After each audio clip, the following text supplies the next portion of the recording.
उस्मा बुखारी आपको शर्म करनी चाहिए और मरियम नवाज को भी शर्म करनी चाहिए। और सियासी इंतकाम लिया जा रहा है।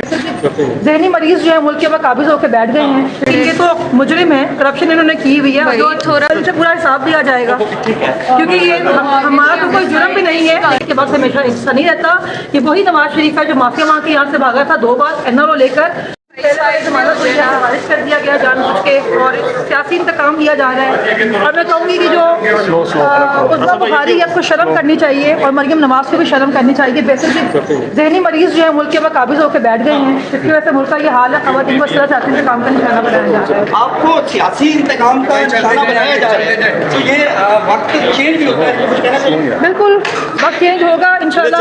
आज हमें से पूरा हिसाब दिया जाएगा, क्योंकि ये हमारा तो कोई जुर्म भी नहीं है, लेकिन ये तो मुजरिम है, करप्शन इन्होंने की हुई है, जो थोड़ा सा सियासी इंतकाम का ये निशाना बना रहे हैं। इनको याद रखना चाहिए कि वक्त हमेशा ऐसा नहीं रहता कि वही नवाज शरीफ है जो माफिया मांग के यहाँ से भागा था 2 बार एनआरओ लेकर, और आज वो हुकूमत के अंदर ना कल की माफिया मांग के भागेंगे, लेकिन हमने कल भागने नहीं देंगे इंशाल्लाह। पीछे हो जाना थोड़ा सा।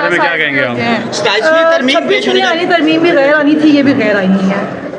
फिर साहिबजादा हामिद रजा को गिरफ्तार कर लिया गया, हालांकि वो गिरफ्तारी देने के लिए आ रहे थे। तो पीटीआई के साथ थे भी नहीं, उनको सिर्फ खान साहब के साथ वफादारी करने की वजह से सजा दी जा रही है। ये बात अच्छा, शहबाज राजा साहब को भी जो है वो गिरफ्तार कर लिया गया था, आपको शायद आइडिया होगा, उसके बारे में कुछ कहना चाहेंगे? उनका केस नहीं लगाया जा रहा है। शहबाज भट्टी जी जी, राजा शहबाज भट्टी बहुत जुर्म की बात है। बेसिकली जो भी ऑन ग्राउंड हमारे एक्टिव कारकुन हैं उनको ये गिरफ्तार कर रहे हैं, खौफज़दा हैं, इसलिए ये सलूक किया जा रहा है पीटीआई के कारकुन। अच्छा फलक, इसमें तरीके इंसाफ की जो है वो सोशल मीडिया पर बड़ी लड़ाइयाँ चल रही हैं, क्या कहना चाहिए? मैं कहूँगी जी इत्तेहाद कायम रखिए आपस में, जैसे आपका इत्तेहाद नहीं होगा आपको ये मुकाबला हर बार सब साइड पे हो जाए। अच्छा साहब, आपके साथ रवैया कैसा रखा जा रहा है स्टाफ का?